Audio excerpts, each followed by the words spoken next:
signings. Yes, City players, of course. Welcome everyone to Anfield Road TV. Me and Kev, usual. Obviously, it's a daily Liverpool news show anyway, live tonight.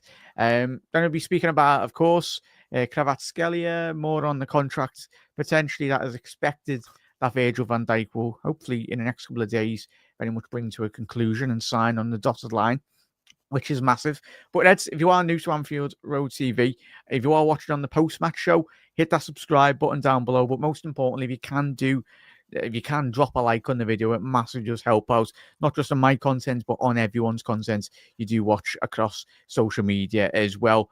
Kev, lads, big game tomorrow, the mighty Accrington Stanley. Are you looking forward to that? I am. I want to see Neoni. I want to see Ngamoa. I want to see all of these lads play, and I want to see the future of Liverpool play, and the big stage. So that'll be great to see. I'd like to see a couple of lads as well that need a bit of match fitness back. More likely, probably see maybe Szoboszlai playing just to get a bit of match fitness. Salah will always throw his hat into the mix, regardless of who he's playing. He's not arsed about which team or which level of team he's playing against. He just wants to put on the Liverpool shirt and break records. So, that's one thing you have to say about Mo Salah. He never shied away from any game, no matter how small it is. The dude is made of steel, really, isn't he? I suppose when you're made of steel, you have no fear about getting injured unless somebody literally puts a fork truck through your chest. You know what I mean? That's just, just that, or, fella going around with just hedge clippers for hands. It's just... it's a bit of Lego, lad. Lego. Yeah. Arteta doesn't play anymore. Yeah. But yes, obviously, we'll get straight into the contract news in regards to Virgil van Dijk as well. Make sure you are dropping a like on the video as well, Reds. And we will go over this in that regard. But obviously, we got this over the last 12 hours anyway in regards to Virgil van Dijk. It's coming from an article from Die Telefac, obviously from the Dutch journals. It's tend to with contracts and certain transfer news, especially with the Lucho Diaz. In the native homeland, a lot of the news does very much break there in regards to a couple of days prior to obviously the official announcement on transfers and certainly with contract dealings as well. But this is coming from Die Telefac. It's claimed in regards to them, a deal is believed to be imminent for Virgil van Dijk, who has joined Liverpool in January 2018 as well. 2017. In 2017, there we go. Virgil van Dijk last signed a contract extension with the Reds in 2021, and obviously he'll be in around 34, if I'm correct there in my notes. So it's looking good. Obviously, Arne Slot was quizzed on judging from the quotes as well from Arne Slot today. He was quoted as saying, he was speaking earlier, he said, I talk with my players, and if there's anything to worry about, they share it with me in regards. I am not focused on social media posts or what people are saying. Me and Kev and all of us really that do videos on what we are saying. If you do that as a Liverpool manager, you will have no life. Certainly, you'll get lost in the news or the speculation, because people are always talking about us. Because yes, Arne, we are massive. And in regards to Salah, he goes and say, if Mohamed Salah missed a penalty against Real Madrid, he's distracted by his contract situation. They were the headlines. And if Trent doesn't play, well, it's he's distracted by his contract situation. And he goes and say, if everybody plays well, nobody is distracted by the contract distractions.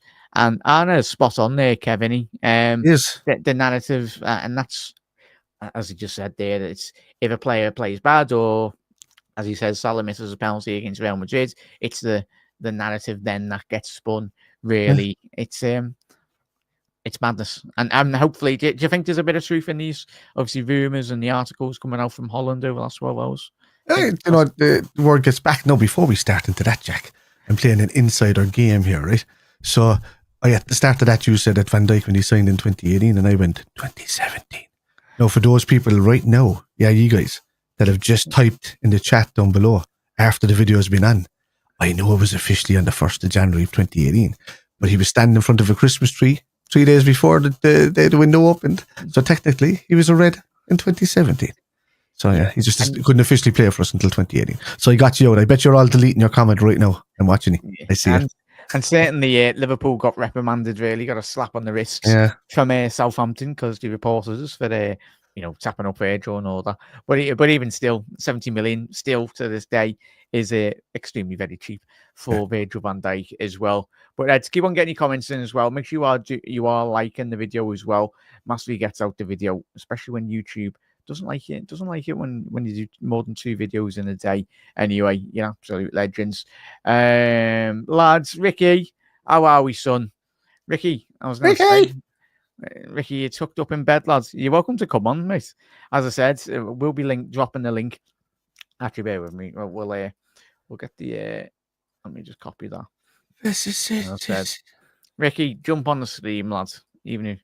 There we go. But as I said there, chat in the comments, if you want to have your say in the comments in regards to the Virgil van Dijk potential news as well over the next couple of days, I tell you, it'd be absolutely massive if Virgil can sign on a dotted line, Kev. As I said, it's the captain of Liverpool Football Club. Yeah. And I think in regards to recently in his Instagram post, obviously celebrating 2025 for the new year as well. It was big up there, Ant, as well. As I said, chat, if you want to have your say, as I said in the comments there, click that link. As long as you got a camera and a mic as well, obviously you're welcome to come on and have your say on, obviously, Liverpool and whatever, really, whether that's Skellier, whether that's Virgil van Dijk, obviously the game tomorrow as well in terms of team selection. You'll have 3 minutes to come on if you do come on. As I said, make sure you do have a camera and a mic as well, most importantly, and let us know your thoughts in the comment section below. As you can see there, chat, links in the description, get involved. But Ricky, yeah, so, Ant, how are you, mate? All right, lads, let's hope a good, would you start dance tomorrow? Ant, would you, most importantly?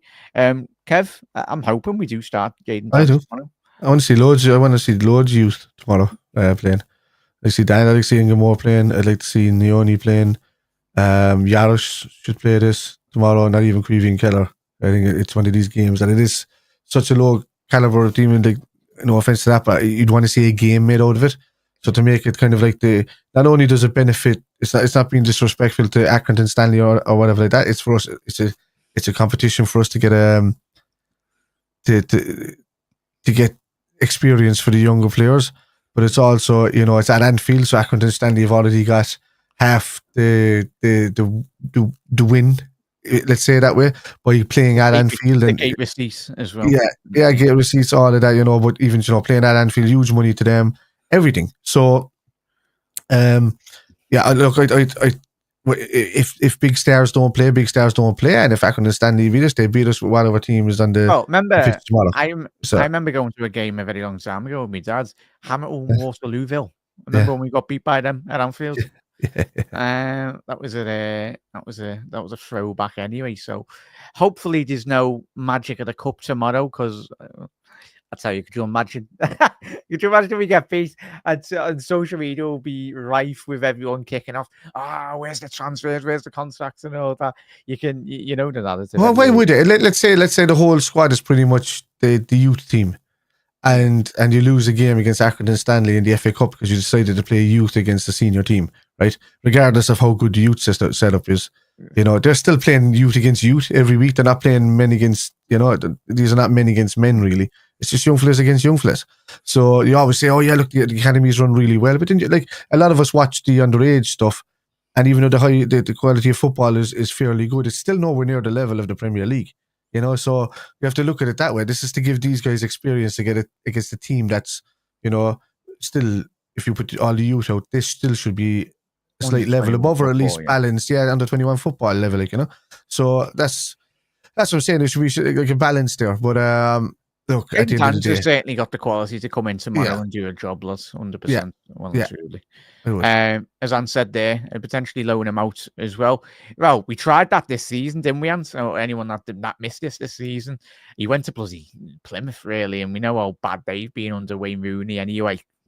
And Yeah, bit of a mad one. And Wayne Rooney loves the hairdryer. And if you haven't seen the latest Overlap episode, I think Colleen Rooney was not too bad. It was actually good to listen to. Really, it was quite informative.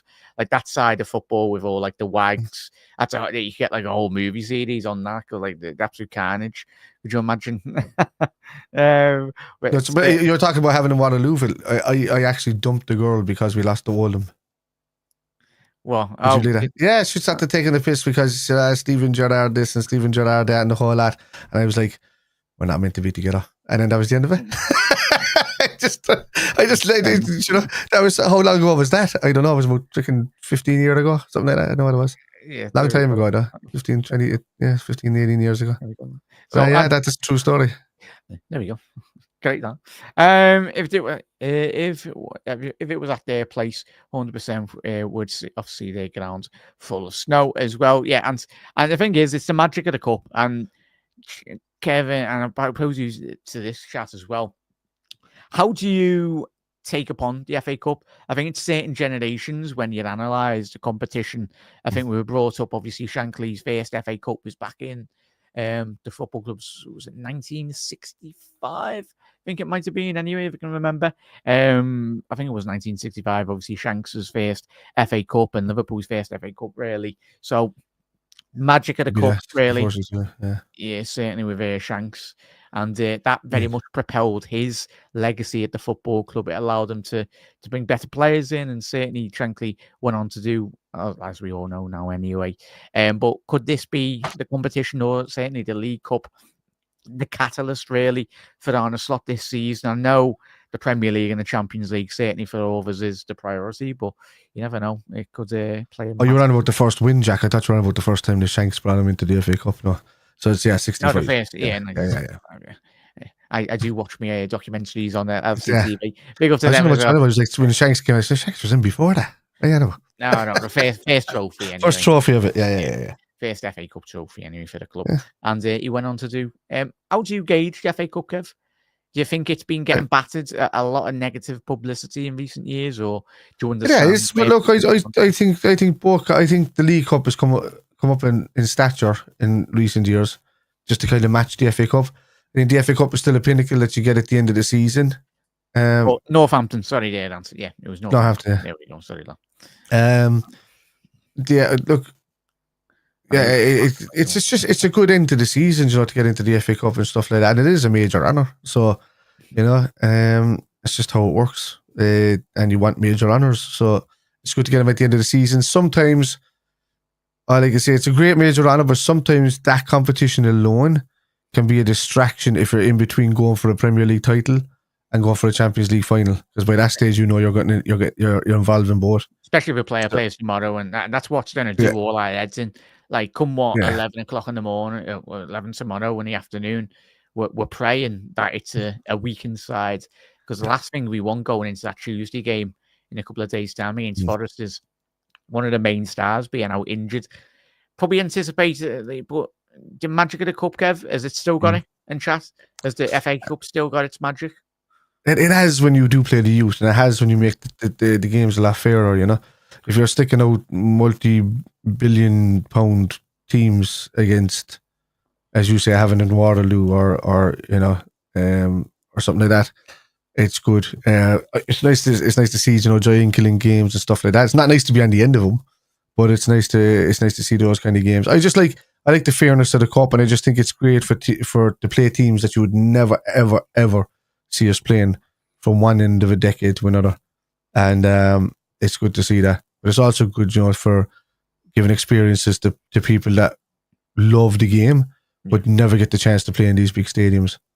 So, you know, in their mindset, you know, the fans' mindset, for all the fan base, they want big names to come to their stadium.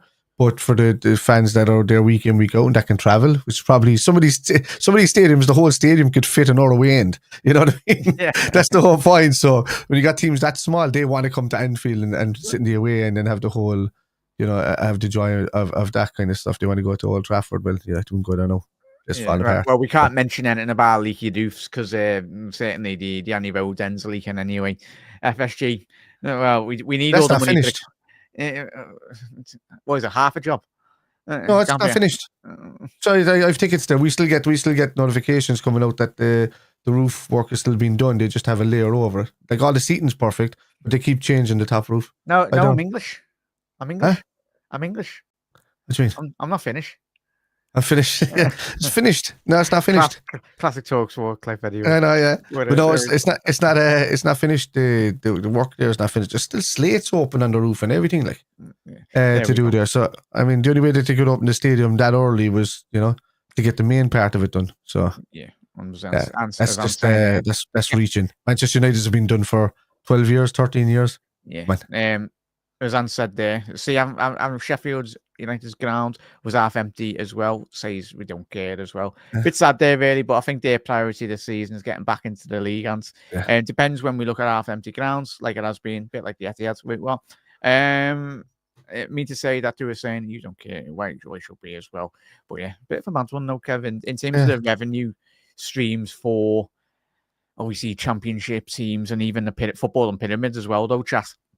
Like, it'd be interesting to see in terms of like the revenue, in terms of the gate receipts. We know there's always a percentage in terms of going Accrington Stanley, but this is for me when I was asking you, is the Magic still in the cup? I still do feel it will be, because I think the money, when you look at a team like Marine, obviously a Crosby team anyway, only down the road, 20-minute drive anyway for me, and it's been massive for them in terms of developments, in terms of the facilities at their ground, in terms of pushing for obviously promotion and more money for people on the surrounding area. So it's amazing. For me, this is the beauty of football, really. It helps the communities, not just the football teams as well, but certainly, yeah, I do love an absolute giant killing in the FA Cup, and let's hope it's not tomorrow for Liverpool. Even at that, Jack, it's great for the FA Cup is brilliant. These early rounds are brilliant for all of those teams. Yeah. It's brilliant to get us, it's brilliant to get that, and we enjoy kind of seeing them happy and coming in. But at the same time, I don't care about these cups until we get to the quarterfinals. Once we get to the quarterfinals, I start caring about them then. Not because, it's obvious, just that if we're not involved in the league, or we drop way off the league and we're trying to get back into it, I'm like, right, we're a team that's capable of winning domestic trophies and getting into the top four then you're okay. Like, you want to be winning these trophies. But if you're a team just battling for the league and all of that, and you're not completely dominant, and you just want to make sure that nothing gets in the way of that, then you're kind of like, oh yeah, I'm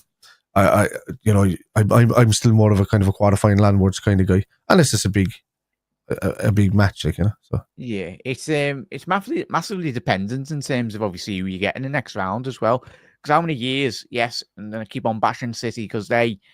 Even in Champions League draws, you get Accrington Stanley, mate, because I haven't even heard of half the team City play anyway. No disrespect to those teams, but they always tend, and everyone goes, oh, Guardiola's won, like, it was 4 League Cups. It's like, sounds. Yet, did you see what he played up into the final? Like, they only played a Premier League team in the final. So it all comes down to sometimes in the cup competitions, you do need a bit of luck. But I think certainly it doesn't matter. I think mainly if Liverpool say we do progress into the latter stages of this competition, as Kev's just alluded to, ideally, if we are to play more in the FA Cup, play at home, really, certainly. I think if Liverpool can get a favourable draw, but I think it completely flips on its head. Say if Liverpool next round in the 4th round get Manchester City away, then that's where when you're in a predicament, really, I think you'd ideally want to see Liverpool rotate if we are playing City away in the next round. But certainly we need to get past Accrington Stanley.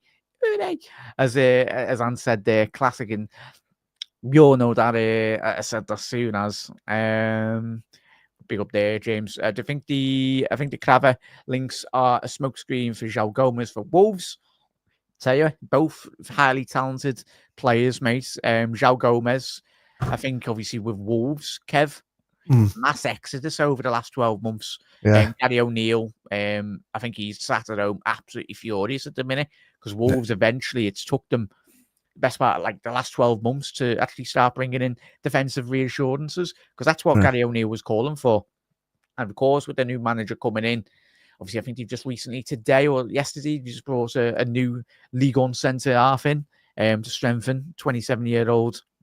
Can't remember his name anyway, but looks like a big lad anyway. Certainly they need reinforcements that Wolves side, mate. But João Gomez, mate. Jay, do you rate him? Let us know your thoughts in the comment section below, mate. Highly talented player. Okay. If you're asking me would I rather Joe Gomez or Kvaratskhelia, my answer is going to be Kvaratskhelia. Want the both, lad. I'm not. Look, anybody who benefits the team, I trust Edwards' judgment. So he came in and he said he didn't. In 2 cents, without mentioning names, he said he didn't like the caliber of the signings in his absence when he left the club at that time. So he didn't agree with it. He was after mentioning one, which I think was obviously that he wanted to bring him, but he didn't like the Nunes acquisition. That's they'll be playing Stafford twice in season 2. Yeah, true, very true. And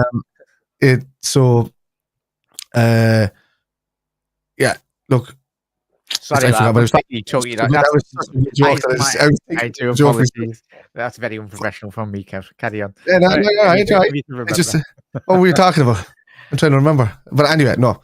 Look, I forgot. Joe Gomez. Yeah, no.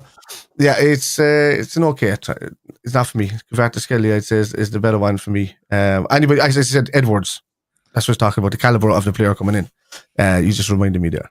Myself. It's you there, Kev. You just reminded me.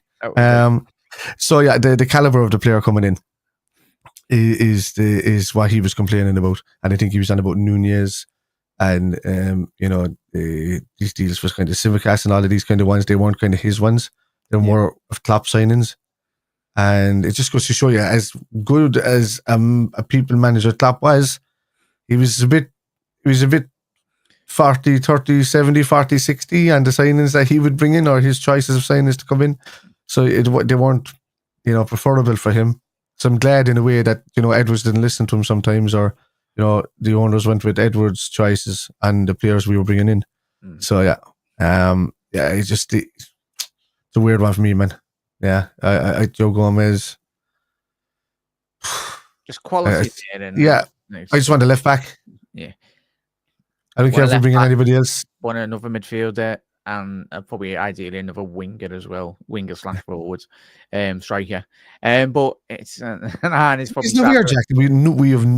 I don't know what it is, and I've said it there recently. I don't understand this obsession with not buying in Salah's position. I love Salah. Salah is untouchable. Why haven't we got a right winger? Another right winger on the team. Stop getting Dijk out alone. And the reports this week, we might be selling the depth down that right-hand side this week. Elliot getting linked away, and obviously Ben Doak as well. So this is why I do think there's a bit of truth to the matter in regards to Scalia. He's very bow-footed, and obviously I've done an analysis on Anfield Index. Please do check it out, everyone, and do get involved. It's also the reason why I think Salah knows Arnold Schwarzenegger. Oh. Yeah, he's exactly. The two of them came through from the future there. So I tell you, if somebody eventually cuts Sally, you might see what's underneath him. That's why they're not buying anybody for the right wing. Dude is made of metal. Yeah. So if we all had, certainly we all had his abs, we'd be absolutely made up. In all honesty. So yeah, I'm sure it is, Jack. Because in one of these images, I see him with an 8-pack. And then next week I see him with a 6-pack that's bigger. So he's just deciding. He's just programming in his abs as he's going along. Yeah. Like every single picture you see of Mo, he's in the gym. Like fair enough. I think we all should be a bit more in the gym, bit like Mo. He is the inspiration for everyone. If you don't follow him on Instagram, what are you doing? Especially it's a new year, 2025 anyway. So New Year's resolution and all that. But as Eamon said there, FA Cup semi-finals at Wembley has taken the glamour out of it. Yeah, it's great at Villa Park for years. I like those ones when it was Villa Park games. What's mad is when you have two Northwest teams playing against each other, and then all the fans are having to travel down south. Yeah, but that's the people running the FA, they're running the Premier League. They haven't got a Scooby-Doo half of the time, mate. Like. It should be, if it's two North London or South teams or closer down south, play them at, what's probably the biggest, at the Emirates. Don't play at that's the magic of the FA Cup for me. Yeah. The FA Cup final is the allure of being at Wembley for me. But I know why it is. It's all about money. Money talks in football, as we know. But see, the handiest thing about the North stadiums now is that, if you do get a team that's Manchester or like a Manchester United or Liverpool or something like that, there's a choice then of being able to play at like a Man City ground or even the new Everton Stadium or something like that, where you'd want to be playing there still. But they're not going to see cup games inside. They're not going to see cup semi-finals inside that, are they? Come on, in fairness. So when are they ever going to see that? When are they ever going to see like a quarter final in the bloody thing? They might not. So it's the only time it's going to see it in there. Remember that time that there was an FA Cup semi-final at the new Goodison or whatever it's called, Bramley Docks, is it? It's going to look nice. Bit Liverpool played.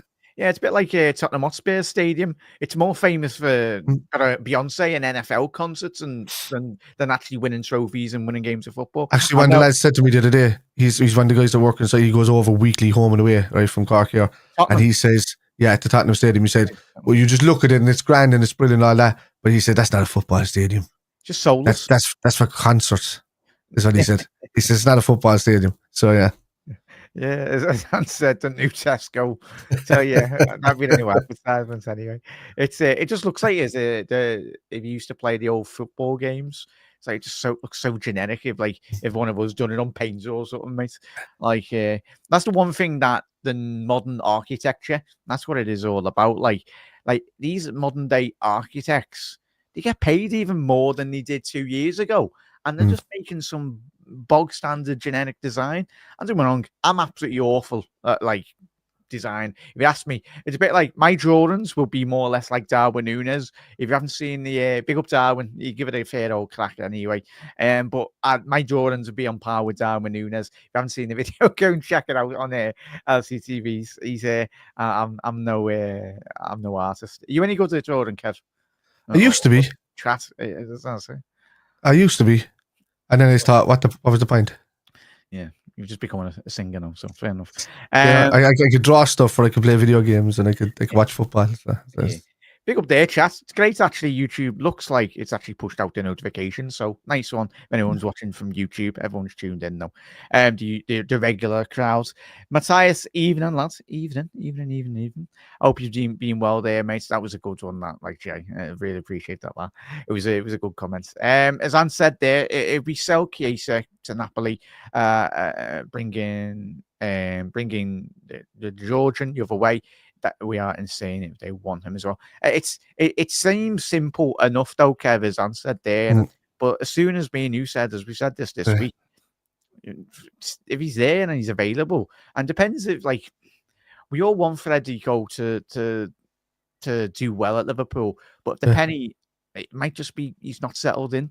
Many of the players have come to England, they've come to the Premier League, and it hasn't worked out. We're not going to lose any sleep. The only thing that all of us want is if Chiesa wants to leave, we wish him the best.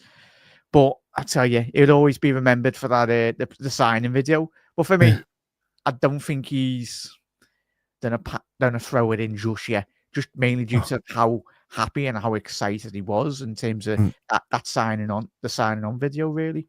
Whether the deal can be done this time for Kvaratskhelia or whatever, maybe it's a pre-deal or something like that. He's already obviously turned down the money. He's on, he could be on 4 times the amount, which is still a basic wage in the Liverpool team. You know what I mean? So he's still on the first money that he was on when he joined Napoli, which is nuts to think of. Yeah. Now, in saying that, Chiesa in his prime is a better player than all of these guys put together. That's how good Chiesa is when he is fully fit and fully going. So maybe that's it. Plus, Italy, all of that. Every team in Italy will want Chiesa. That's the thing. If they can think for 1 second that he can get back to 80% of what he was, they'll want him. Because 80% of him is still 140, 150% of a normal player. That's how good he is. And when he gets going.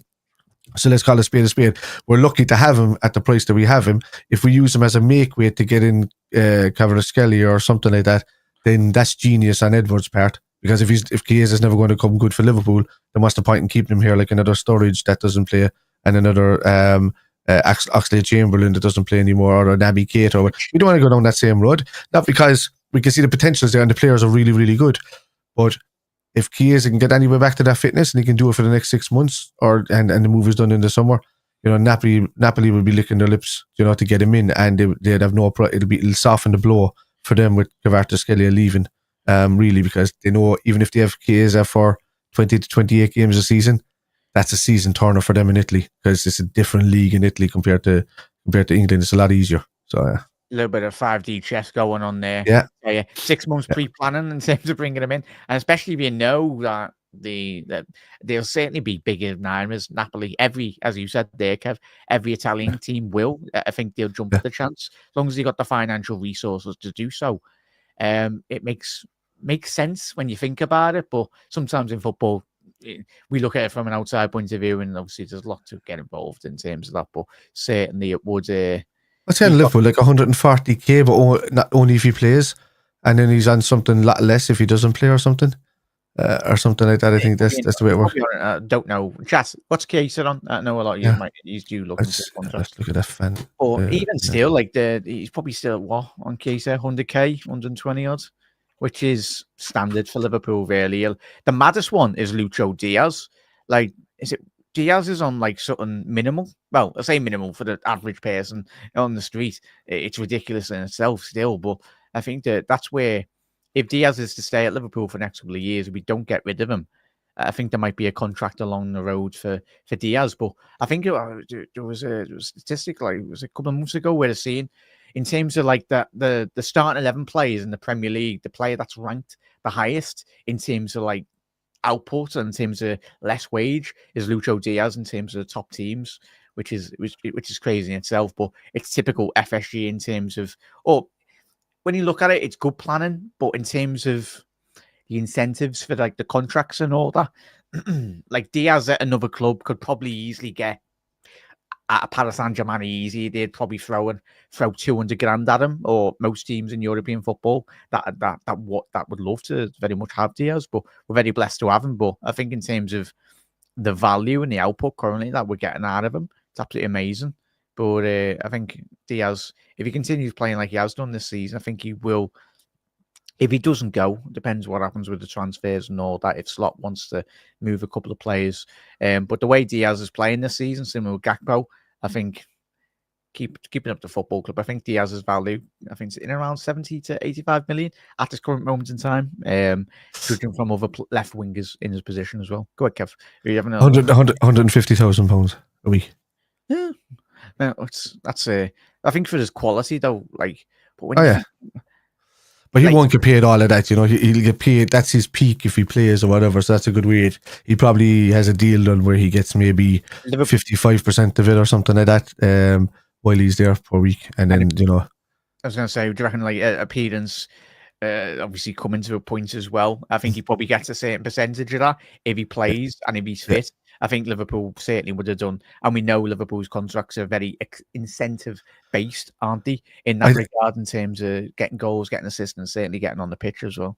I think so. Like, let's say he doesn't play for a couple of months or something like that. I think what will happen, because you know they don't get paid per week. Yeah, they don't. You know, but it'll get tallied up, and let's say after the 3-month mark, if they get paid every 3 months or did they get paid every 6 months, they'll tally it up then and say, all right, did he play like 60% of those games, and that will pay him in full. If not, and he only played like a handful, he'll get paid just like maybe 55% of what his wages or something like that. You know, there's the kind of deals that they put in there for players that are riskier than normal to come to the league. So that's what you're looking at. And look, for me, if he comes good, it's a bargain. If he leaves and we've spent that much, we'll recoup it anyway in his sale and getting Kvaratskhelia in. It won't really matter to us, because short sales alone for Kvaratskhelia will pay for that deal and Kiesa's money and the next deal if we want it. So, and also, the only thing is that I said last night, Liverpool would probably lose 5% of all those sales and having to buy all of those letters just to fit Kvaratskhelia on the back of the jersey. Oh, yeah. They just have to keep buying K's and H's, you know what I mean? So, yeah, that's another thing. And V's. Oh, no, they have them with Virgil. There's plenty of them. All right. It was mad when the gold, the black and gold alley kit from a couple of years ago that flew out. Did you get that one? Like no, I didn't. Like, did you? Because I'm not a keeper. Yeah, I couldn't buy a keeper. I can't. I'm going to walk up and down the street with a full sleeve kit on. Come on. I just walk out the thing, having to keep pulling up my sleeves all day. Who does that? Like, who buys a kit with sleeves? What's wrong with you? What's wrong with you? Unless you're a goalkeeper. Yeah, full on shin pads, the gloves, the lot when you go to Aston. You might as well. You know what? Imagine the guys that actually bought it with the pads in them and the elbows. What's wrong with them? Just in case you're doing a bit of gardening, you just want to like dive on the pitch. So, there you go. Big up to anyone that got hold of them, because that's certainly, if you've kept one of them and you've got hold of them, they will be worth a couple of grand in a couple of years if you keep it in good condition anyway, because it was a stellar kit anyway. But West Ham's horrendous, soulless ground, mate. In all honesty, it was there last season. There's not. I said it to you as well. The pitch is sideways. You need binoculars to see into that ground. No, it's weird, man. Like you think, lads, I tell you, with that oval shape, you think that the goal will be in that oval side and that oval side. It's not. It's like that. It's weird. Yeah, it's weird. Yeah, quickly back through all these comments as well. He is absolutely smashing it at the minute, everyone. Really do appreciate it. If you're new round to Anfield Road TV, hit that subscribe button down below. Kev's channel links, as always, are in the description. Please do check out Spider LFC as well on all social media platforms. Matthias, but tell me, if it's Slot is the loneliest coach in the Prem, LFC must be the club with the least visible organization in the Prem. Wasn't focused on from the start. That Slot was only a coach as well. Yeah, well, it's going to be interesting though, Matthias. At the end of the day, I think certain managers, especially in the Premier League, you do watch and you're like, they have too much of a big say. I think there's so much money awashed within football now. Like, it really does me head in the coach at Arsenal. Like, the camera constantly panning on him. Like, set pieces, why over the last 10 years, set pieces have always been massive. But now I don't understand where they're claiming that because they put 4 men on the back post, 4 men together on the box, that's a new thing. Season, like, against them. Like, Jack, I watched that in episodes of Ted Lasso before they did the thing. I watched it in episodes of, what was that thing before? The man Fletcher was in it. What was the name of that football TV show? It was a mock football group, the purple kit. What was it called? I watched them do it in that. Oh yeah, the new thing. We put 4 of us in the back post and we do that. It's exactly the same. Where's this new thing with and then Arsenal fans claiming when other teams do it, which they do it before Arsenal did it. It's just that Arsenal fans don't watch any other football besides their own team. They don't realise. Yeah, so it's football was invented in 80 all the way back then anyway. Oh, yeah. Few hamstring injuries tonight as well in the Villa game. Hope the same doesn't happen tomorrow in our game. Yeah, and obviously the data from every team, really, the more these players do play, and hence why Arne Slot and everyone has a go at Jurgen Klopp for years. He's been saying it for years. He's a man that watches these players on a day-to-day basis, and you've still got that. It's the competition, Kevin or chat. What's that new competition coming in? Is at the end of this season that City are in? For some reason, we're not in it, but thankfully we're not. Is it the club world, like something nonsense? It's got to be Saudi run. If it's Saudi run, it's going to be City, it's going to be PSG, it's going to be all these kind of teams. It's not going to be any. I think it's something to do with FIFA. It is like a FIFA competition, but it's just another way of getting money into the game. But as I said on my live stream tonight, Kev, these players, they're not robots. I know Salah might act like one because he never gets injured, but like. The caveat that everyone always says as well, though, is that people that don't watch football, they're on 100 and 200 grand a week, they can deal with it. I'm sorry, they're not robots. You will become fatigued, and hopefully for the next couple of weeks, for Liverpool don't get many injuries, but it's inevitable, really, isn't it? When I hear that as well about the 200 grand a week and 300 grand a week, and they can deal with it. They don't understand that it's not the football that's giving them the 200 or 300 grand a week. It's surrounding it. It's the TV rights, the advertising, all of that. That doesn't change. Their bodies are getting better because equipment has got better, but that doesn't change that they're still human and they still get to play football. The fact that they're benefiting the most out of what happens, and they're probably not. Maybe the TV companies are, but the thing is that they're benefiting out of it because they're the ones that are put through this rigmarole. They're still human beings at the end of the day. No team should play more than 60 to 65 games a season at a peak, and that's, it should be less than that on a year when it's coming up to international football, because you're talking, if Liverpool play 63 games a year, let's say it was 68 games we play in all competitions. We got to every final a couple of years ago and we played every game up to the last day or something like that. So we played in every single stage of every competition that you could play in, and that was still not including the international football and the international breaks in between that they go off to fly off to and play in these ones, and the friendly games before at the start of the season as well. So they don't include all of these as well. So there's a lot of games. Yeah, chat. Keep on getting your comments in as well. If you haven't already done so, do drop a like on the video. Massive just help out everyone. And if you're new around here, hit that subscribe button down below. We're live every day, really, in the evenings as well. Big up them says quickly route for all these. But Conte is a big admirer of Chiesa, and guess who Liverpool have been linked with lately? Yeah, he's obviously the manager at Napoli, doing a very good job. Yeah. Which I think everyone expected. He's a serial winner, Conte. Whether he's been in England, whether he's been when he's been at Italy as well, it was a match made in heaven, really, with Napoli. Considering obviously how well they had done the previous years as well.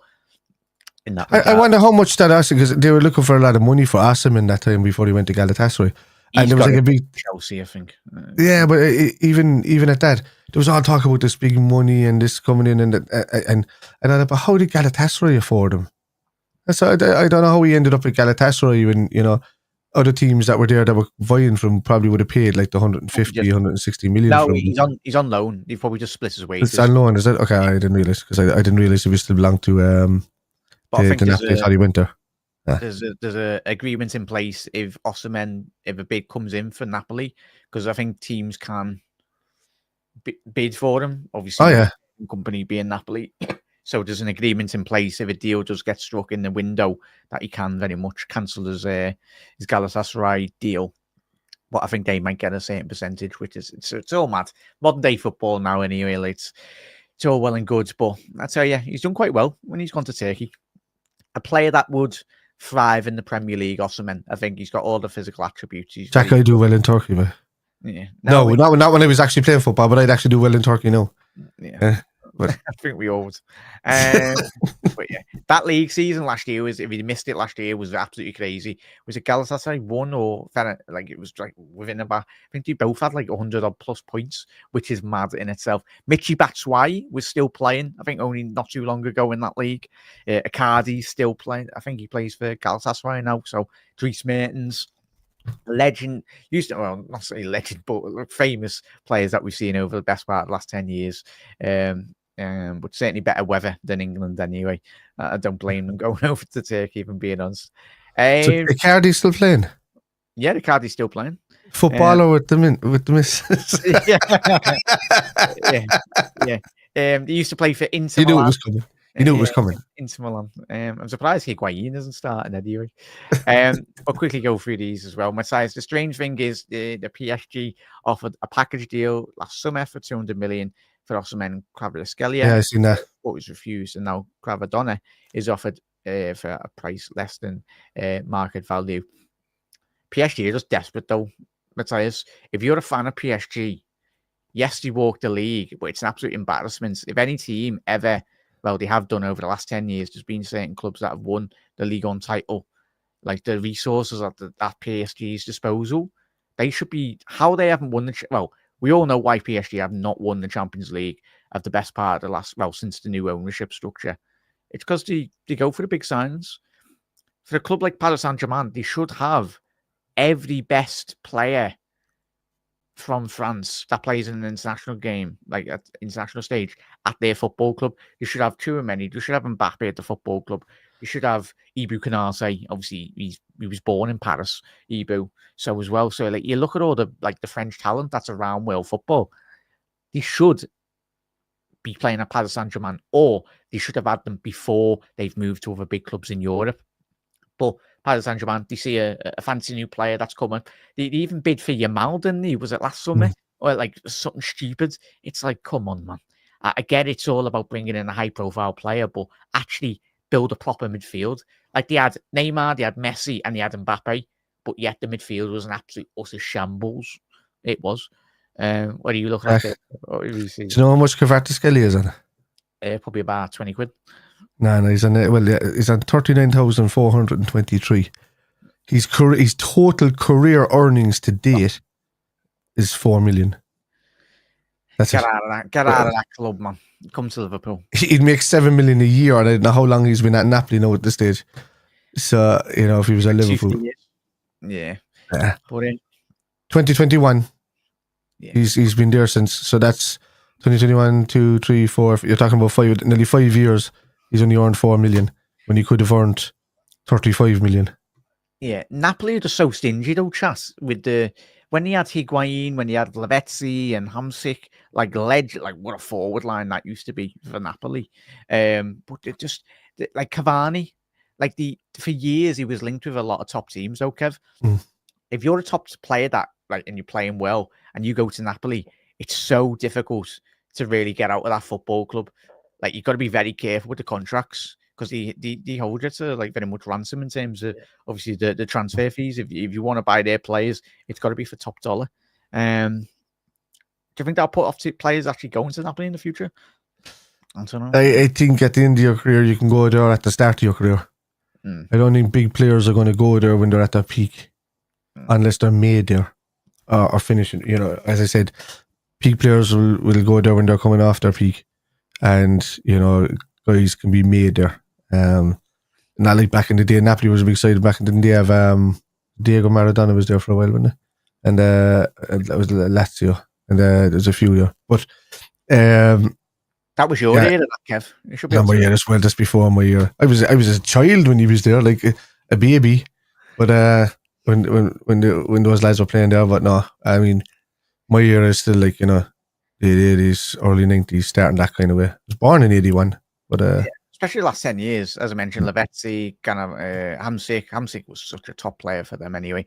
Was it when we played with Gerrard? I think he comes to Anfield. I remember one of the Napoli players stood on the billboard when he scored. That was like the ITV, was it Channel 5 days? Like when the Europa League used to be on there. Was it Channel 5 or Channel 4? Those were the days anyway. But big up there, Ant. He's got his start 11 in. I'm hoping that's not for tomorrow, lads, because Ant... suppose Szoboszlai needs game time because of if he's back from full fitness, recovered from the flu or whatever he did have anyway, needs a bit of game time, especially to get back into the rhythm of football. Especially Jota does as well. Jota, I just thought that Jota does need game time. Yeah, as Anne said there, Keller, Costas, Quonset, Nalo, Bradley, McConnell, Endo, Chiesa, Gakpo, Dominic Szoboszlai, and Jadon Dance. That's still a strong side. And especially Bradley as well. Interesting there. And nice one for putting that in, bud. Matthias, no one seems to question why both Gordon and Scalia and others seem to interest in LFC. Their players are left wingers, a position who have a lot of players in already. Gakpo, Matthias, I know everyone goes, oh, why are we going down that left-hand side?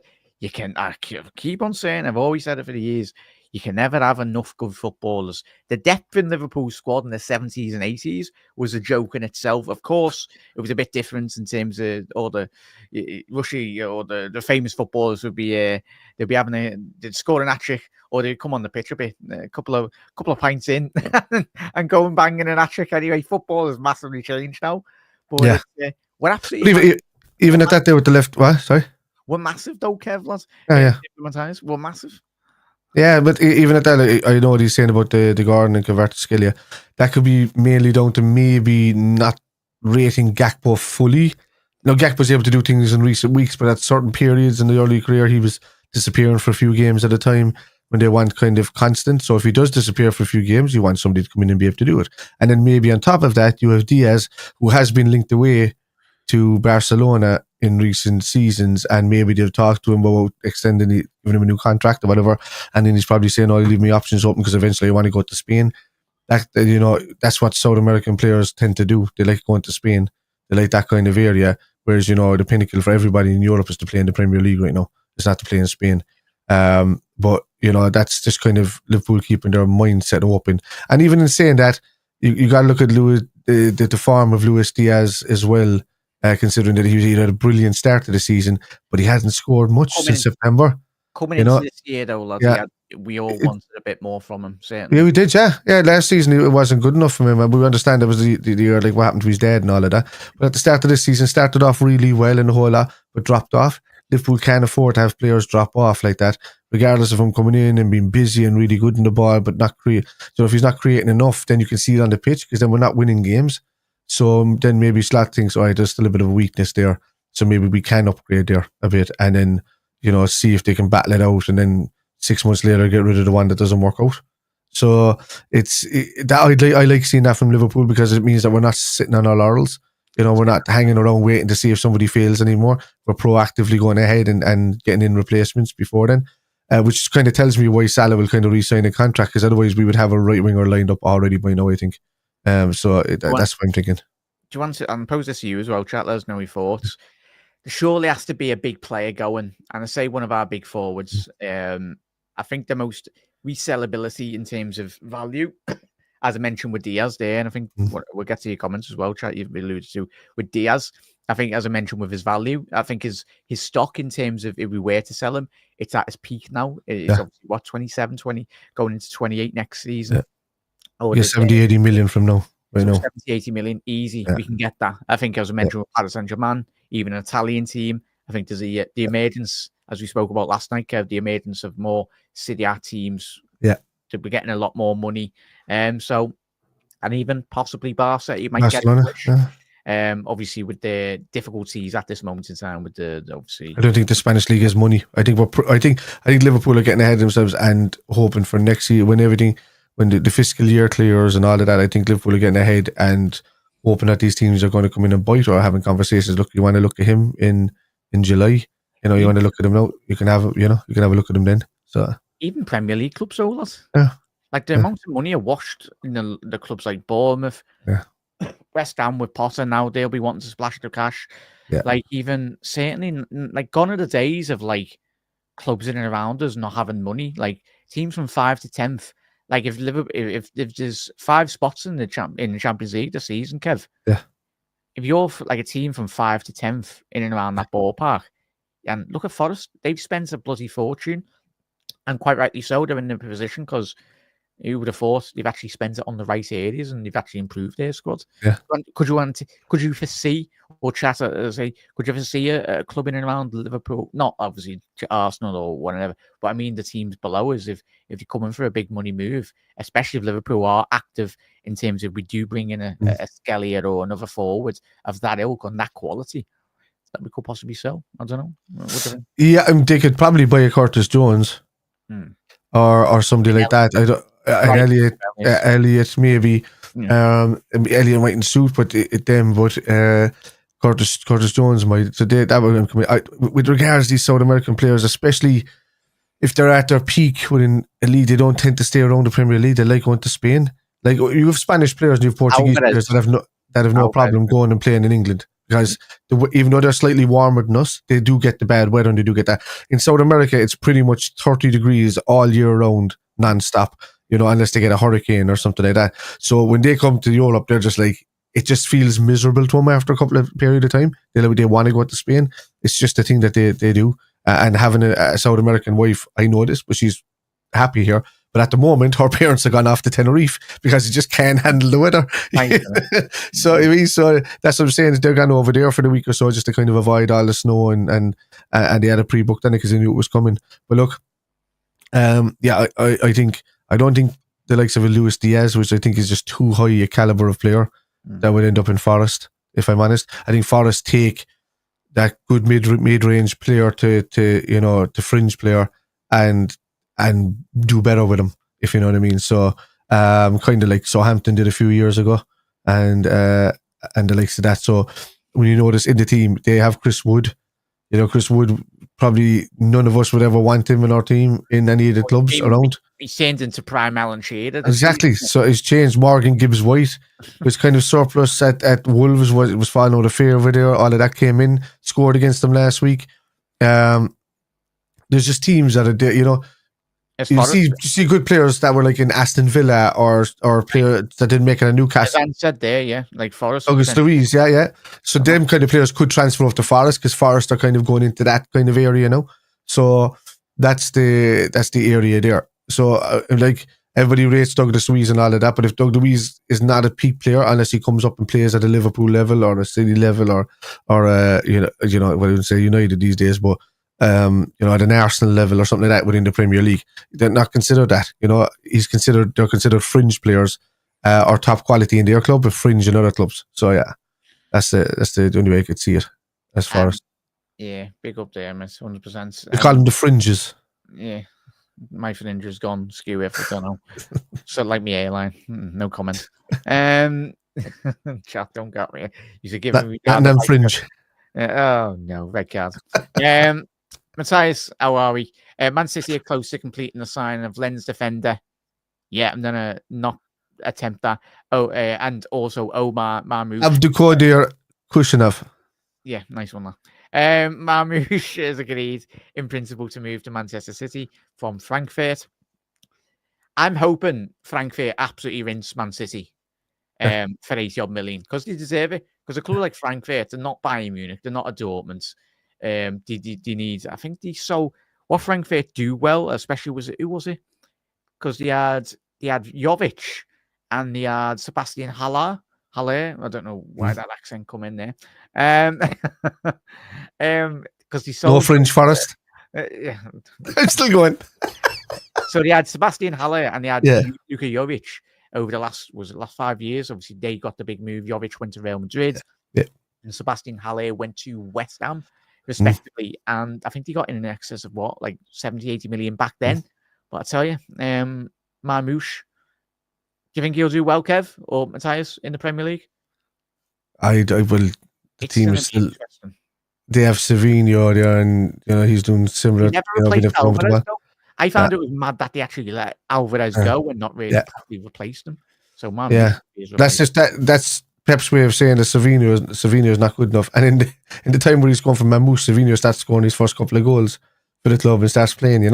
So they desperately need a central defensive midfielder. They need an enforcer in there. Pep's system is useless without an enforcer. Keep saying that. People keep saying, "Oh, what's going wrong at City?" and the whole lot. It's because Pep only plays one way, and when that one way doesn't work, and he's missing one of his key elements to it, he'll keep doing it, and he'll be as stubborn as Ange Postecoglou, as Klopp for not changing the system when he's doing it, and your team ends up in the mud over it. It's just because to change too much now would upset the players, and you don't want to upset the players because then they start looking elsewhere to pack the bag, saying, "I couldn't be dealing with this crap now," So he just lets them play on regardless of what they do. So I just think they're one track mind. I think there's only a handful of good managers out there at the moment that can change systems at a canter, and that's probably Ancelotti. Slot is one of them. Amorim in his time is good enough to change certain parts of his system around in certain ways. He is the answer for Man United, as much as it pains me to say it. Yeah. The main thing is if the board actually give him the backing, because I think if they give Amorim time and they give him the financial resources, I know he's not getting any money. Like he's not going to get any money. Hence why they've actually went out and give Harry Maguire. I think today, I know United fans Marvel fans are going laughing at it, but Harry Maguire is a good defender. He's good, but he's not amazing. But in terms just of not fast. If you surround him with pace, especially in a back three, look at what he did in that England setup. Yeah. He's a good centre half and certainly requires that leadership in the changing room that United are desperately crying out for. I just still find it. Sorry, a bit.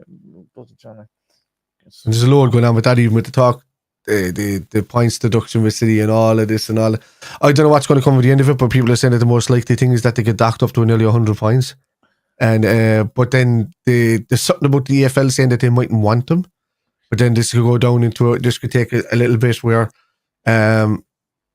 City mightn't even be able to play because the Premier League will say, "No, well, you're not playing in this league," and then the EFL is going to say, "Well, you're not playing in this league because we don't want you to come down and do that." The EFL would want City to sell all of their players, and the problem is then that everybody will just take like a Haaland. Haaland will be sold for about 20 million.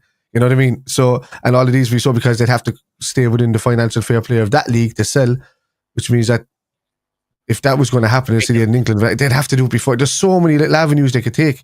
But then, it could be that City are just kept at the bottom of the price. I don't know how that's going to work. I find it mad, though, if they are spending 80 million on Marmoush, so chat, plucky old City with their small budget and all that. Yeah. And to why they've won 4 back-to-back league titles.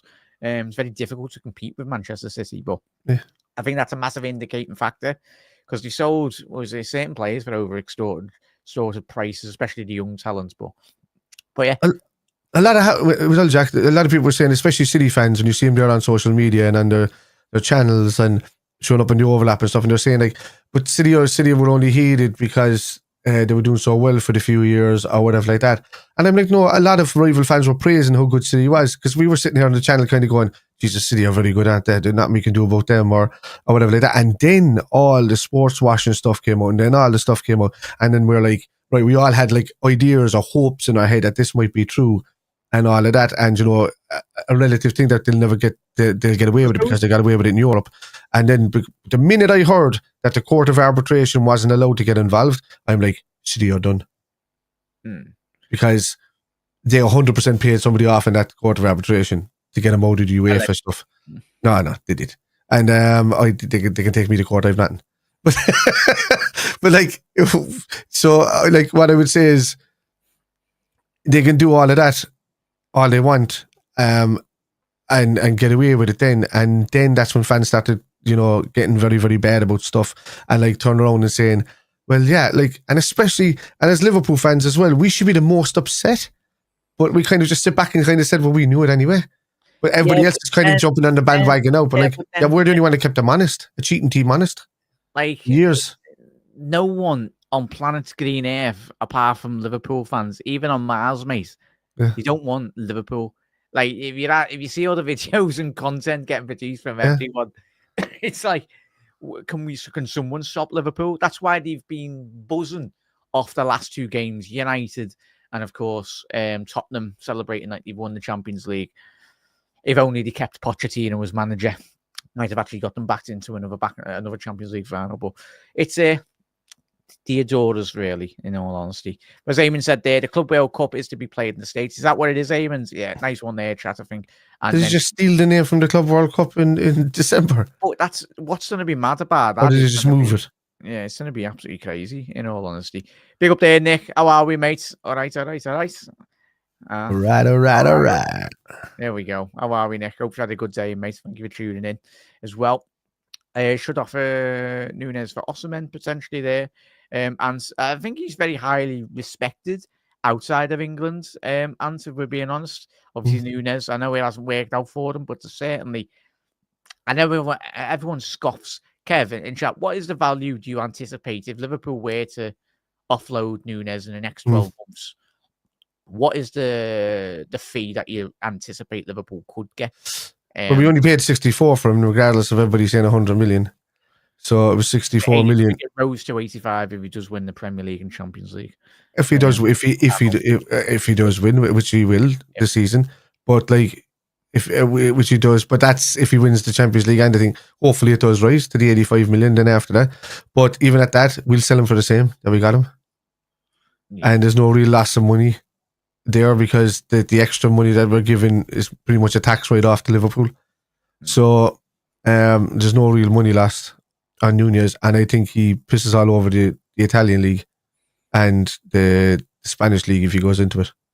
So I think they wouldn't be able to handle his chaos. I just think that the Premier League is so good, he's still taking chances, and yeah, he gets to like 30 or 40 chances like so far in the season, but he's not putting them away. But that's just a mental block on him. For some reason, he's stuck in a mental block, and I don't know what. But he'll be like anybody else, man, that doesn't do well in the Premier League and leaves. Like Diego Forlan, take for instance, didn't do too well with United, but was brilliant outside of it. It just might be just certain leagues, though, lads. Like, and this goes, obviously, it's disappointing, but I think if Nunes was to go to the Serie A, I think it'd suit him down to the T. The speed of that league, the way teams set up, you only have to look at how well Rafael Leao does in the Serie A. For me, I'm not a big fan of Leao, but when you do see him in the Champions League and all that, but it's played at a certain tempo, the Italian league. But I think if Nunes was to go to that league, as you just said, like, I think he'd hit the ground running. I think the Premier League I think Napoli would love him. Yeah, Napoli. I think Napoli would. I think, and I'm being honest, not outside the Kvaratskhelia thing. If we never got him, I think he would kill at Napoli. So was a swap deal, just Kvaratskhelia for Darwin Nunes? No, I think it'll be still 30 million or something like that with Kvaratskhelia or something. Or we offer up two players. You know, I think even Kellan might want to stay around the Premier League. I don't think he wants to go foreign. So, I think there's a deal to be made there regards Nunez, definitely, and Chiesa. But I think because we got Chiesa in for we will be there. we will be there. I think he is being a good make weight. could be one thing. There's a possibility of Darwin and Chiesa going one way and Kvaratskhelia coming the other way. Yeah. And if they are selling it for cheap, you might even see a few bob with it, vice versa, because they're getting two players out of the benefit. But I just think it'll just be rolled off anyway, no matter what we do. And but I think that'd be a great deal for both parties if that was to happen. Because I think we'll just use money that we already have to just go all out for a striker and a left back. Yeah, I think we all want just Núñez to be happy. Like if he's clearly obviously struggled over the last couple of years. We all want him to be happy, and if it is, like for all of the players, I know obviously results come first, but certainly you've got to. They're still human at the end of the day, and I think Núñez, the way he struggled over the last couple of seasons, I think if he was to go to another league, as Ant said there, potentially, Atletico Madrid would suit Núñez under Simeone as well. It'd get integrated in the culture as well. He'd understand a bit more as well. Obviously, he's learning really. It's quite clear it has been difficult learning a language. It's learning any language would be very difficult for anyone. I can only speak two, Scouse and English. But I think that's his biggest fault. I think it's the language barrier. I think he's completely struggled with listening to commands and listening to stuff that it confuses himself if sometimes. He went into like a job abroad, of course it would impact him. But was I not supposed to put this 3-pin plug into that 2-pin plug? Sorry, man, I didn't know. Sorry about the fire. I didn't know about it, so some Spanish fella just giving out to me in the corner. Yeah, pick up their answer. Be amazed if Keller stays in the summer. Yeah, be very surprised if he actually stays at Liverpool. But ideally, if he does stay for another couple of years anyway. I think how long is he? I think Newcastle. I think Newcastle will be one. Is a big show for him. Yeah, and bare minimum, Keller is priced out. Kevin, just 35 million. I'm sorry, more than that. Easy, you can command like 35 million plus. I know fans out there go, "Are you mad?" But it's Keller. We're talking about one of the best goalkeepers outside the top four. There's nobody kept more clean sheets. There's nobody made more saves. There's nobody that's like he's played more games in 2 seasons than Alisson. That's 2 seasons. You're not telling me he's just a fringe player anymore. He is well capable of going in, flying into a top thing. How much was Kaminsky that came in for Spurs? How much was he? 45, something like that. Something odd million. Yeah, Kaminsky that they got or something they brought him in. I know there'd be initial deal 30 odd and then it goes up to 50%. Yeah, not Kaminsky, the Spurs fella that played on his debut. 12.5. Yeah, the Czech goal. Is that all he got, is it? Is he 12.5? It's just the Czech. So if he's 12.5 coming from a Czech league, I mean, you triple that straight away for Kelleher. Easily. 40 odd million. I'd say. Yeah, easily. Man, we got Solanke didn't even kick a football for us. We got 35 million for him. Kelleher was winning us cup finals. Yeah. You know what I mean? Yeah. And Ryan Brewster and certainly Edwards is not selling for anything below 48 million, I'd say, for Kelleher. So give Arne Slot a war chest coming into the new summer. Either in January or certainly going to next season. Yeah, that's the thing. Could you imagine if social media was as popular as it is today? 19 games, Ant. It was 19 games. Yeah. So, could you imagine back then if X and like YouTube and just everything in general was a bit, you wouldn't have even given an opportunity. And Crouchy was one of my favourite players growing up. Like certainly how my man got up that high on bicycle kicks. And I'd love to one day to interview Peter Crouch. That's on my bucket list. He's I have images of Crouchy in the 1980s socks that they put on up to the thing and doing the and just learning stretches. Well, Pierre, he didn't have to jump that far. He just had to put up his leg. Yeah, Pierre Simon Cowell vibes and all that. But mainly due to the point of me and Crouchy would get a picture. And I just wouldn't even be on the camera frame. It'd just be a Peter Crouch. What a fella. What a striker he was for Liverpool. Yeah, big up there, Damo. Couldn't have taken badly. Aspas. Yeah, another strike you had. It just sometimes just doesn't work, though, Damo, even just for Liverpool players or certainly as well, other players as well. Brad Smith, 20. That's what I'm saying. There's still money in him. You know, regardless of not doing well at one of the biggest clubs in the world. If you're coming down a tier to another club or, a crossing down, let's say, like say an AC Milan, some team that hasn't done well in the last 20 years or so, but, still considered to be a big team then, but the funding's not kind of too much there anymore. That's the teams that will kind of buy the players from like us or you've seen where the Alvarez go to. He went to Atletico Madrid. So there's still a caliber of player there. Like, and he didn't do too badly at City. He just never started half the time. So there's absolutely a market for these kind of players all over the place. Napoli is definitely one. AC and Inter are definitely one if they can afford him. Even PSG is a good market for Nunez if you wanted to take him. If they were looking for a striker that could come in and just cause utter chaos, because he's got that bravado about him. That sometimes it's just about how you handle yourself or how you act on the pitch and not the amount of skill you fully have. They're not bothered these days. They just want to fill numbers in there and get just action on them. People looking at them. So yeah, there's a lot. Yeah, as Crouchy said. Yeah, I remember the perfect hat trick against Arsenal. One with your left, one with your right, and one with your head. Bang. Yeah.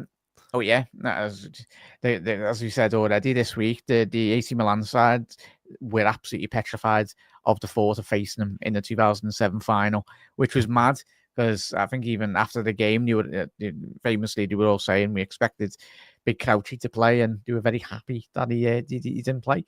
So it's going to be one of them. Weird, isn't it? It was always weird for me. He would have scored in that game. Jermaine Pennant got man of the match in that game, didn't he? That was another reverse of 2 years ago where Liverpool were a better team and we lost, but obviously AC in 05 were a better team and they still lost, but that's the beauty of football. Jermaine Pennant became the biggest Liverpool fan since then. The dude just can't sing a Liverpool song. How can you not be a Liverpool fan? Like, even somebody who watches it on the TV at home knows every bloody song. So how can you be involved in the media and not know the songs? Jermaine, learn a song by it. Yeah. Big up there, John. Quick one on that. I think they've gone backwards as a football club, mate, if I'm being honest. Yeah. He's a good manager, but I think, it's just an absolute mess at the minute, mate. Scored in the 8-0 versus Besiktas as well. Yossi Benayoun was another player that I used to love as well. That's what I thought of as well when he said it. Yossi Benayoun. Yeah, hat trick in that one, did he? Very underrated Yossi, I think, for me. Yeah. What a player. Big up there, Oliver. There was no strength about him. That was Yossi's biggest problem. He was all movement and speed, but there was no strength, so he was easily bounced off the ball too much. Yeah. So he was one of those players I was told when he was a kid, you're never going to make it because you haven't built yourself. But then, he went on to just create other skills that kept him in the game. And that's why he was never kind of fully everybody's starter on every single team that he was in, bar maybe was it West Ham that he was in. Yeah, that header against Real Madrid in the Champions League, obviously in the first leg. 1-0. 1-0. The fact that we actually went to the Santiago Bernabeu and won 1-0. That was the last time that we beat him as well. That 1-0 and the 4-0 back in the return. Like that was the last time that we beat him up until the 2-0. Recently. Gerrard masterclass on Anfield. That side-footed. Side-footed half volley straight into the top corner was one of the greatest goals I've ever seen him score. To be honest with you, it was just nuts. Yeah, and big up Andre Docena. What a weekend he had as well. Chip the Manx and chip the one of the greatest goals he's ever to place a pitch. Yeah. Yeah, certainly. Well, chat, let us know. Keep on getting your comments in as well. Big up there, Oliver. For me, despite his one mistake, Queven is way faster. Is way faster to release the ball and much more agile at getting down over Alisson. Fair enough, mate. Yeah, he's got a lot of strengths, and I think the fact that both of them, Oliver, it's a nice one to see. A couple of new faces in the chat as well. Yeah. Everyone's welcome, everyone. In terms of having that competition, no, Kev, I think having that goalkeeper fraternity that we've had over the last couple of years as well. I think the bringing a quality of Alisson even still. I think John Attenberg, the great work he done at the football club as well, very underrated in terms of that. Like it's when you play with good players, okay, but like this is why we need to bring up the quality even still, because even like when we had Suarez in training, you had Gerrard, it brings up if you're playing against top players, Kev, the weekend's game become a bit more easier to say the least. Yeah, it does. Well, like. Look, in saying that, I was saying that earlier about people not coming in different positions. Why is there a fear of buying somebody in Salah's position? Is it to upset him? But Salah's coming into the last few months of his contract, so if there is somebody going to come in there, why aren't we buying him now? Why isn't something happening along that kind of pathway now? It's only just telling me that Salah's just going to sign, and they have every intention of signing, because if Salah was going out the door, we would have his replacement in this month. Or somebody that at least can, and I don't see why we don't still buy somebody in that position just to kind of give him some competition, really.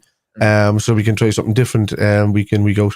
But in saying that, you're saying why buy in somebody like Kvaratskhelia when we already have people in the left-hand side there?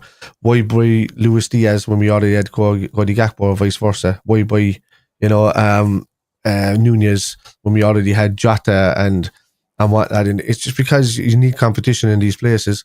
So I don't care how many players we have. I just want the best one to play in the shirt and match day. To be honest with you, competition drives success in sports, in every sport really. Max Rodriguez run down the wing for me. What a player, man! Max it was great. Yeah, and what a World Cup was in 2006. Yeah. He just joined us a couple of years after that, wasn't it? Yeah, that hat trick against Fulham not too long years ago, because I think that was the first game was a Coutinho played, and it was like the combination play between Maxi, Sturridge, and Coutinho, and we're like, oh wow. I think, or am I thinking of a game? Two different games in general. No, but the weirdest thing about that, Jack, is in all of these little periods, Liverpool were playing the best attractive football.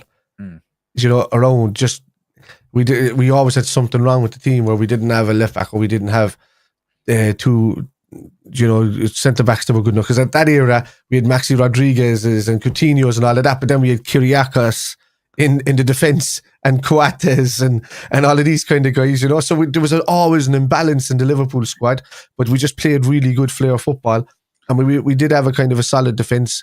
We weren't scoring enough goals up front to win games, and it was just the balance was never there. It's only in recent years that the balance has really kind of been there. So this is where, of course, we need new signings coming in, but there was a time. Big up to Kyriakos. I remember that game where he got spun by Benjani. Yeah, I nearly switched off my telly, if I'm being honest. But yeah, I think it was Benjani, I think it was Benjani. I just expected him to turn around, man, just go like this, pull out the sword, and just say, "There can be only one," and it's just because you weren't a footballer, but you were a Highlander. It's just he certainly had a beard going on. I wish I could grow that beard from Kyriakos. Yeah, but the thing it reminded me of a skinnier version of that wrestler fella. Who was that big guy? The big wrestler fella. The great Kali or something, was it? Is that was his name? I think I just got it right. The great Kali or something. He looks like a skinnier, smaller version of him. All wrestlers are about 6'7". Yeah. But it will be interesting to say the least. But yeah, sorry there.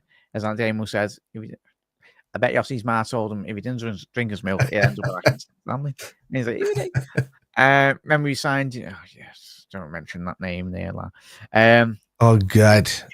But for anyone just tuning in quickly, anyway, just quickly summarize, and then with obviously Virgil van Dijk, it's looking like reports from Deel Telefac, obviously from native Holland, Virgil van Dijk, as we know, with transfer rumours, especially with certain players, because I think if there's a bit more truth in the Scalia, I think news will fiercely break in his native Georgia when if his family members or friends or mates are telling everyone, or if a bit more news comes out about that, that's where the news will break, and it'll be all over the world in terms of the news as well. There's no real thing. The only thing that's have to come out from Ornstein is that Liverpool are interested if it becomes available. And so if. So. And if PSG do announce that they're putting a bid for it, I think Liverpool will get involved in, or maybe even Chelsea or somebody like that will get involved.